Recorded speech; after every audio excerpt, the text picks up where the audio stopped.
guys, Cruel Blind Wave. I'm Eric. Rick. Aaron. And we are back with Brooklyn Nine-Nine. This is Season 4, Episode 1. Guys, last time we did meet Greg and Larry. We're going down to Florida. Down to Florida, where only good things happen. All the Florida men and all the Florida women will be, I don't know where I was going with that. All right. Trying to think of a Florida man thing. Didn't work out. But what They is took going to down work a lot of Figgis' men, Yeah. but Not not Figgis enough. himself. Not enough. You gotta get Still out Figgis. there. We gotta get Figgis. You didn't get the head of the snake, then the rest of the snake. I don't know. That doesn't really Where are you work. going with Usually, if you cut a snake in half, You guys you get are the head. It's still working. really bad at this. Rick. No, Rick, you're bad because you didn't talk about. You guys can get down in the description or the pinned comment. Check out the full length reaction to this episode. All right? We usually do this for every episode, but for the first episode of the season, everybody is able to check out the full length. We're watching this off Hulu. You can just sync up the two versions, our reaction full length and the episode. You're watching the whole thing with us. How about that? Now, It's actually a lot like otters, because like when otters they swim around. Oh, now, Sal, you know I'm still getting over the tragedy loss of my wife. She was such a strong female woman. Nice heavy breasts. Who's that? Oh, that's my neighbor. Hey, Larry. Ah, hey. Greg. Greg, Frosted tips. I need to talk to Larry about an issue with our shared fence. Larry, I need to talk to you about an issue with our shared fence. You've been a little depressed. Have I? No, soggy burrito. Burrito.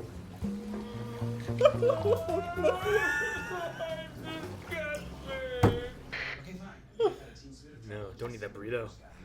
You might want to stand back. You're kind of in the blast zone here. Don't want to forget the strap. Safety first. That's what I was doing. Okay. Should not have bare arms. Or bare legs. Where's he work? Fun zone. Fun. Oh my gosh, he works at the fun Good zone. morning, Carly. Tammy, looks like you're keeping the machines running smoothly. Whatever. Carly will be the first to go. You had the idea to install sinks in the bathrooms. I love that. What? I'm very hardworking. Yeah, when you're not totally blazed. I assure you that's not me. I could tell that to the Count Bluntula t-shirt that you were rocking last week. It was the only thing in Lost and Found. A child and his father threw up on me. Okay, I'll think about it. And his father. The child and his father threw up on me. Where did you go to college? Ohio State, where I majored in communications. Perfect. Your involvement would endanger your lives and this case. I'm sorry, but it looks like Larry and Greg will be in Florida indefinitely. Pop quiz, Larry. Who's the female lead in Failure to Launch? Kate Hudson? Sarah Jessica Parker, man. God, it's like you want to die. Kate Hudson was in another one. What does he see in her anyway? Probably her breasts, which are heavier than average. I don't mean to be crude, ladies, but that's just how the straight mind works. Oh, hey, Larry. Trying to be straight. I don't know where the horn is.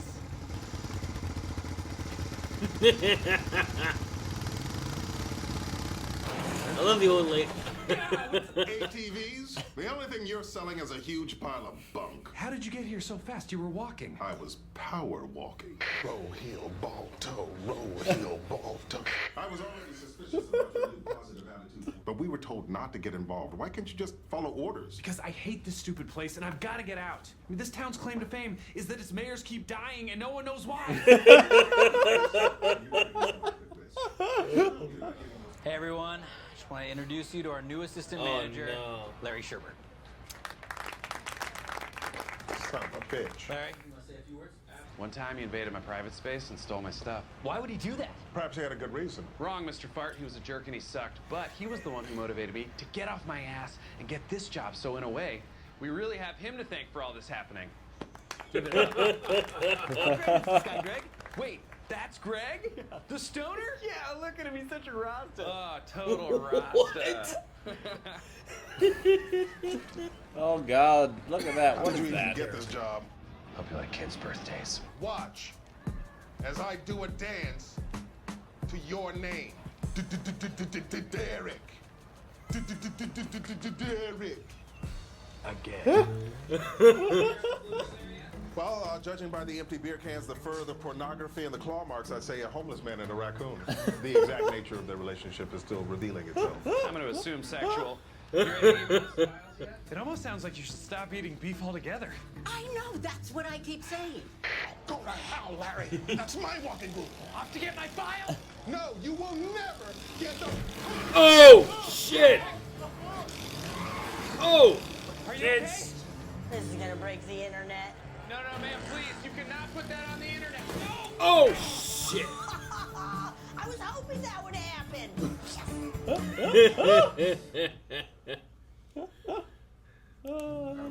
You stay the hell away from my walking group. The walking group meant nothing to me. That's even worse. It's a tattoo of Jesus punching Bin Laden in the nuts. Maybe a local tattoo artist will recognize it. It can't be that common. Yeah, that's the most common tattoo we get. Dan Marino High, class of 2003. Merino High, home of the Dolphins, I suspect. No, pet detectives. We're gonna need khaki pants and a khaki shirt. To my casual wear closet. Hey there, I'm the exterminator here for the, Yes, you're here for the snakes. All right. The snakes, yes. That is why I'm here. This way. Okay. He actually has to exterminate something. Here for the snakes. Florida. Snakes. How did the snake removal go? I got you on video looking like a couple of dumbasses. I like This girl's voice. The only thing I need you to do is... I'm not going to show you my tattoo. Come on, just give me a hint. Is it an antique boat? Is it a musket? Is it me on a dragon? Is it me? Sir, is it me on a dragon? Oh, we need to call this off. No, this is our best shot. And right now it's our only shot. She brought goons. Good. I see you brought friends. Oh yeah, for Kids. backup. Well, here is your money. What the hell? This isn't real money. Hey, give me Break my the phone. You're gonna have to catch me first. Oh, damn. Cold Immediately. immediately. You really thought that would work? You okay? Yeah, a little sore, but... Good. Then I can excoriate you freely. You half-assed living in Florida and you half-assed getting the phone back. You've probably blown our cover, which means the marshals will have to move us. And when they do, I'm going to demand they send us to different cities because I don't want you anywhere near me. I swapped the phones. I got the video. Sorry, I won't bother you anymore. Bye, Greg. I mean, having the idea to have people come in at 9 a.m., that has really helped business. Yes, that is when the sign says we're open. And I genuinely believe that you could be night manager in like 2 to 3 years. Yes. 2 or 3 years. Here. In Florida. Well, He kept just zooming in little by little. These machines are death traps. If you purchase one, you will be maimed. you won't be maimed. Most of the injuries are internal. You know what? I'm gonna speak with this gentleman for one moment. I'm so sorry. Give me a second. Sir, can I speak with you over here? What is this all about? I've been staying away from you. I got a job. Let's get the file because they want to be here for 2 to 3 years in Florida. The ignition is I've here. ridden ATVs before. Antiquing. In the Berkshires.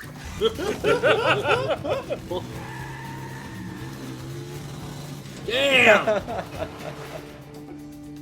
Oh, my files. What if we don't find Figures? What if Figures finds us? But I thought you deleted the file. I was going to, but this camera phone camera is not the same kind of camera phone cameras I have, so I couldn't figure out how. But I'm glad I didn't. I say we post this video and use it to lure Figures down here, making ourselves into bait. Bait. What if he doesn't come though? Climb out of America's steaming orifice and go home. I like the way you're thinking, Greg. It's Holt. Captain Raymond Holt. Now come and get us, Figures. All right. Come and get us, huh? Come and gig us. What if it's not Figgis that comes to get, you know, like... I mean, they've taken down at least 2 of his, like, big things. How many people does he have left? Also, Figgis might see it as something personal that he needs to attend to. You know? Maybe, sure, I guess. I don't know. It could happen. Most likely it will happen. No, they can get the $10,000. So that they can go back to being police officers. Then I'll imagine the rest of Brooklyn Nine-Nine, of however much there is just them down in Florida. You know what I mean? Like, I don't think that's what they're going to do. But, man, yeah, no, we didn't have anyone. Just, Nope, just those 2. yeah. It may also help buy time too for Amy to have her baby and stuff too. But yeah, It's been 6 months so far for them. Florida reminded me a lot of Ohio, and I'm sad. Yeah. A little bit. Oh, we don't have a Florida fun zone. reminded you of Ohio. Why did you said Florida remind you of Ohio? Yeah. Why is that? Just in the episode. I don't know. I've met those people before. I've seen tattoos like that before. You've seen a tattoo of Jesus hitting Osama bin Laden in the balls. It's very common. It's the most popular one. That was a great joke. This can't be a very common one. This is the most common tattoo I've ever done. Yeah, the one lady, I can't remember her name right now, from Cheers or whatever, right? Yeah. That's Danny DeVito's wife, and she plays Sid on The Bad Batch. Mm-hmm. She was the leftmost one in the walking group, talking about getting off beef. Yeah. What about her? Or you just that that's her. Just that's Sid? Gotcha. Okay. Now that I hear her voice, it really clicks. Sure. Yeah. Yeah. But no, in the opening scene with the walking group, he talks about his wife that died and how he misses her big heavy breasts. He's just trying to speak as a straight person. Well, then he does it again later on. I don't understand why he can't just divorce her. It's probably because of her big heavy breasts over average size. Yeah, that's how straight people are. Mm-hmm. No, the one thing with the Fun Zone place, whatever, was like, hey, you gotta lay off the drugs. It's like, what? I saw that Bluntzilla, whatever the hell it was that he said he wore. And he's like, a child puked on me and his father. And his father. That's good. I love the idea of like just, I guess it chain reaction, because I've seen that happen a lot. Sure. If you guys have ever seen any of the Lonely Island videos, that guy is one of the 3 being the Lonely Island guys. Sure, yeah. So buying up the probably club so they got can show us love. on the show just because of I'm his the top connection. gunner. Yeah. He says that word. Yeah. I wonder why they couldn't just get a stunt guy to flip. Like the visual effects for them getting hit and flipping just not look great. What'd they do? It looks to me like someone just jumped up in the air and they. I never watched it in rotated slow mo, but it almost looks like a flip on a green screen that they're putting in there, so it doesn't look quite right. But I'm not sure. But no, I get you. It definitely looks. There's something wrong with it. Like you could have just maybe you could have just had I don't know, get a stunt guy to flip over a go kart. So you've ridden. Well, you could even have him flip over in front of the go kart. Yeah. The go kart like goes behind. It doesn't have to go over the go kart. Sure. That could be dangerous. I guess. So you've ridden an ATV and haven't gotten in any type of accident or injury? Can't remember an ATV. I guess I didn't. I don't think I ever. I'm trying to remember driving an ATV much. I rode one over once. I never. We rode, had a 3-wheeler and that thing flipped all the time. Well, yeah, those things are crazy. I never drove the 4-wheeler very much. Once in a while. Yeah. Mainly my dad did, and I didn't trust him, so I didn't ride it. But he flipped all the damn time, that's why I didn't do it. Because like he would hit things or whatever. I'm like, I ain't ride with you. Yeah, I flipped one over once, and there were like the like spiked foot pedals for the grip, and like that was on my ankle. I was like stuck, so that sucked. I burnt my leg, but that might have been on a dirt bike and not a 4-wheeler. Sure, I remember riding a dirt bike. That was fun, and I don't remember wrecking it. I ran to my I remember house. someone that burnt their And leg then- so bad it was like a giant, huge scale on their calf. That's how bad the burn was. Sure, I burned my leg one time when I was young on a motorcycle. Yeah. Like my older cousin came over or something like that, and I was like looking at his bike, and everyone was talking about stuff, whatever, and I leaned too close and touched the muffler, and burned my leg. And I didn't tell anyone. And I went over to other cousins, and we sat and played Sega like Streets of Rage or some kind of beat 'em up game for like hours. I didn't think about my leg at all. And as soon as we stopped playing, I'm like, Jesus, my leg hurts so bad.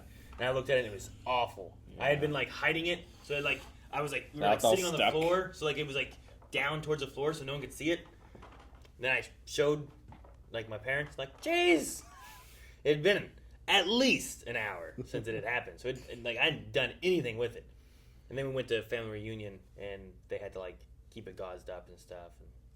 Well, one of the funniest things I've ever seen in my life, which is only funny because no one got hurt, but one of my uncles and one of my cousins, who were very big men, were both on a 4-wheeler together, and they were like coming up towards us on this hill, and just flipped over backwards, and then just rolled down the hill. It was so funny. They're not safe. you need to wear a helmet. Whenever we got our first 4-wheeler, or at least I was allowed to ride it the first time by myself. It was called the Honcho. It was Honcho. It was gigantic. It was like a farm 4-wheeler. It wasn't like racy or anything, but it was fast. And I went by myself, and like my dad's like kind of watching. He's like, "He's doing okay." My mom comes out. I was like, "Where is his helmet?" He's like, "He doesn't need one."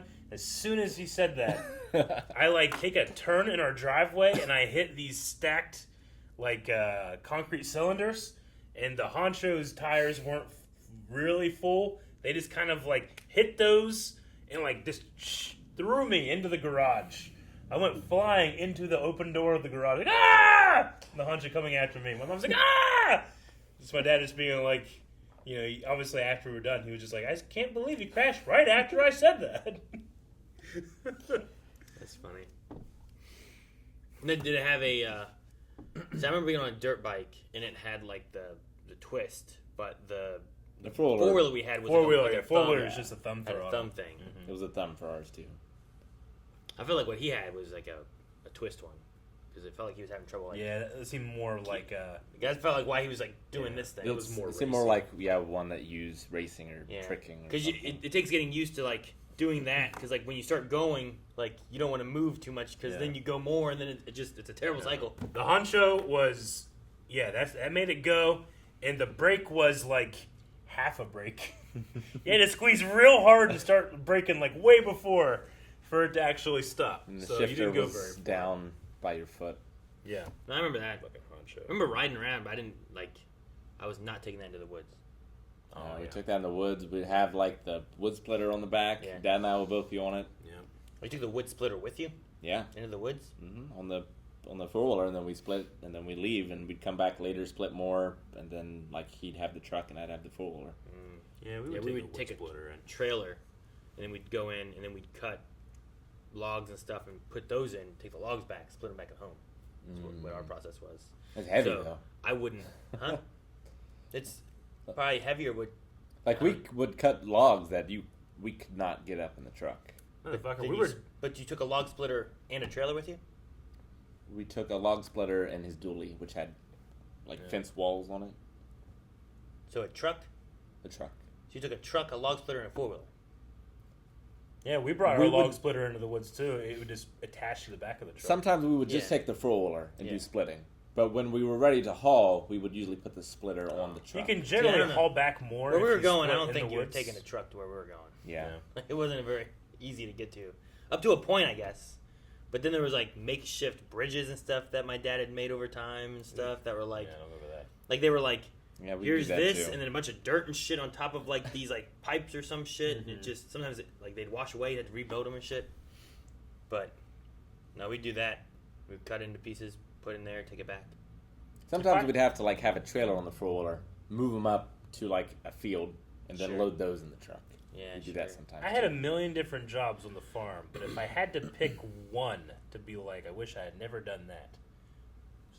Doing wood might be the one I hated the most, especially because you pretty much did it in the fall / early winter. It's cold. I just hated fucking doing it. But also, hay season was terrible, so I might pick that too. I'm trying to pick what's the worst job. I just hated going out, finding the tree, cutting it down, cutting the spots, splitting it, going over here, stacking it here. You have to stack it far away though, because if you get termites or insects or anything, you don't want that in the house. So then when it is winter, you gotta fucking go over there and haul it over here now. Oh, hated it. Wasn't too bad. So we had to cut ours all year round. Yeah. Because we didn't have like heat. Did you heat all year round? Huh? No, I mean we didn't have any heat though. So if we ever needed fire, it was from wood. So we would cut it all year round to have a bunch of wood for the winter, so that we weren't trying to like get it during the winter. No, especially if it got too snowy and really bad where we couldn't get out there that easily. We would get it in the spring or summer, but then we would stack it pretty far away because we had like a termite problem with that. We didn't want to bring that into the house, so you would like wait there, and then in the winter, I don't know, every 3 days you got to bring a load over. Ideally, we'd get ours the year before so it would dry out. Sure. I remember having ours stacked between the trees, and then we had one thing where like here's where we stored the wood, like close to the house. So like we would burn that, and then when that was empty, you'd take all that stuff from the trees, bring it over here, set it here, burn that, and and they would just rotate through the I winter. hated that it was like an everyday thing. Yeah. Like usually when seasons come, the jobs would change. You do something different. It's easy, but winter would just suck because you have to spend 90 minutes doing wood every day. Ugh, terrible. I guess.